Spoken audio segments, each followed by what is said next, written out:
Let's get to the Chargers. Listen, a lot of people are like, you better go in on Herbert. He was terrible tonight. That was as bad of a game, and I've been watching his career since Oregon, as you're going to see the guy play. He was atrocious. I mean, he missed plays that a top 5 quarterback in the NFL cannot afford to miss. Overthrowing guys, missing guys on touch passes. Obviously, he can at any moment scramble around and throw a dime and look like John Elway. But he missed Keenan Allen on the one that Troy Aikman said that could have been a touchdown, and he's right. Threw the pick at the end of the game. Just wasn't very good. I do think, though, it reflects a little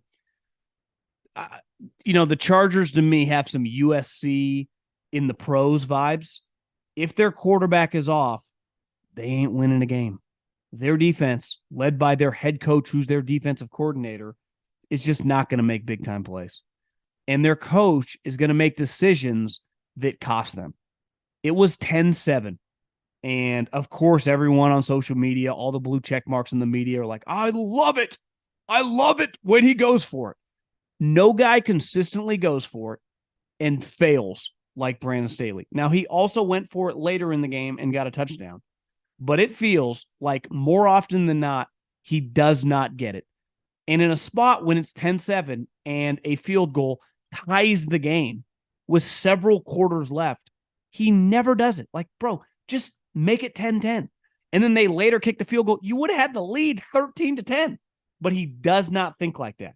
And you can say the analytics, the numbers, the process behind it adds up to that. That's all I ever hear is the process is correct. Nothing agitates me more.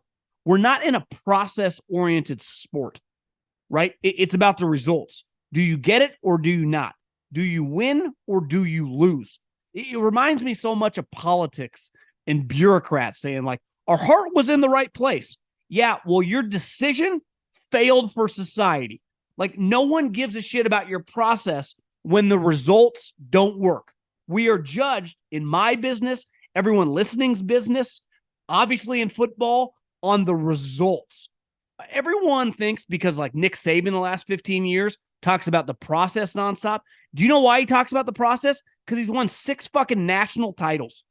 And if I hear one more time about Brandon Staley's process being correct, and I know Telesco is buddies with everybody in the industry, and everyone loves him. And listen, I think he's a pretty good drafter as well. But anyone that supports this constant failure makes me sick.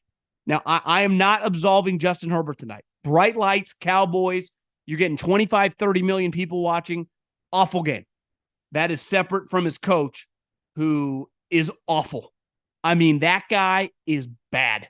Like, everyone, universally, we all have to agree.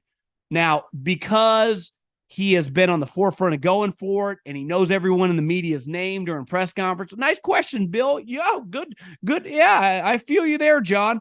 Everyone's always wanted to like him. I think he's one of the biggest phonies, frauds in recent memory in pro sports.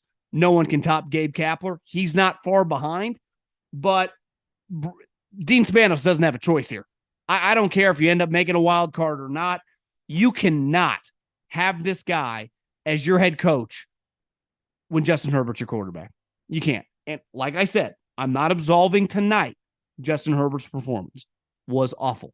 I don't know statistically where it ranks of his entire career. Has to be one of, if not the worst game he's ever played. From the eye test, it was about as off as you're going to see him. Start to finish, really. I mean, right? It wasn't just a series or two like last year in the second half. I thought he was bad most of the game. But the coaching staff, and I actually am still somewhat of a believer in Kellen Moore, but I'm biased on that. When I worked at Fresno State, he was Boise State's quarterback. And beside like Reggie Bush and like Cam Newton, he's the best college player I've ever seen. So I'm fully admitting that I am biased toward Kellen Moore. But to me, Brandon Staley is just a buffoon. I mean, he really is. I can't stand looking at him now with the beard.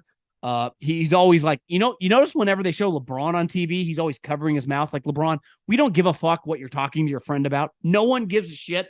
You don't need to cover your mouth. You're at an NFL game. Who knows what the guy's talking about, where he always feels obligated to do that. Maybe it's just his like narcissism that he thinks everyone's looking at him. Like, bro, I just talked to your buddy. Brandon Staley always covering his mouth. Like, Brandon, no one cares what defensive play you're calling. It rarely ever works. So covering your mouth with your play sheet, no one's looking. I promise you they're not. I'm just Brandon Staley'd out.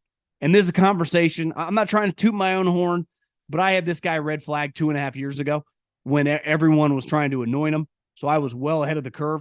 But this guy just, I mean, what a joke. The Chargers, maybe it's part of the Chargers. I mean, in fairness, they've been playing the same game for 15 plus years, it feels like.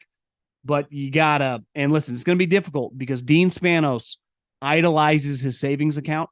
So knowing that he'll have to pay Brandon Staley and some of his coaching staff to go away and then pay a new coaching staff, he will not like that, but he's not going to have a choice. He's really not. Now, the problem is going to be they clearly like Telesco. If you're going to give a coach, they're going to want a new GM, but that's a topic for another day. This is just, it hasn't worked in a while. It definitely isn't working now. I mean, the Cowboys were there to be beat tonight. They really were. And, of course, Brandon Staley doesn't win the game because he never does.